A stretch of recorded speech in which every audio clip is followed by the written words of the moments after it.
Direction les États-Unis maintenant. Les États-Unis où le président Joe Biden vient de faire un pas vers la légalisation du cannabis au niveau fédéral. Le candidat démocrate à un second mandat lance une procédure pour reclasser le cannabis de substance très addictive à médicaments de catégorie 3. Aviva Fried, vous êtes la correspondante d'Europe 1 aux États-Unis. Cette annonce pourrait permettre à terme de dépénaliser le cannabis. Oui, ce n'est pas une légalisation, mais avec cette reclassification, le cannabis serait désormais considéré au même titre que certains médicaments sur ordonnance, comme la codéine par exemple, alors qu'aujourd'hui, il est dans la même catégorie que l'ecstasy ou l'héroïne. Cette décision permettrait entre autres de faciliter les investissements dans les entreprises de cannabis légales, jusqu'ici limitées par la loi fédérale.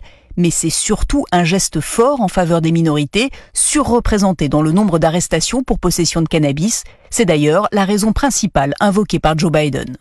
Personne ne devrait être en prison pour possession ou usage de marijuana. Trop de vies ont été bouleversées à cause de mauvaises politiques. Je suis décidé à remettre les choses en ordre. C'est important pour faire reculer les inégalités.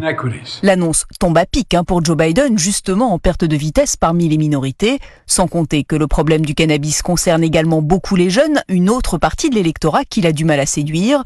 Ce pas vers une dépénalisation constitue un argument de poids dont le candidat démocrate devrait largement se servir dans la campagne à venir. Aviva Fried aux États-Unis pour Europe 1.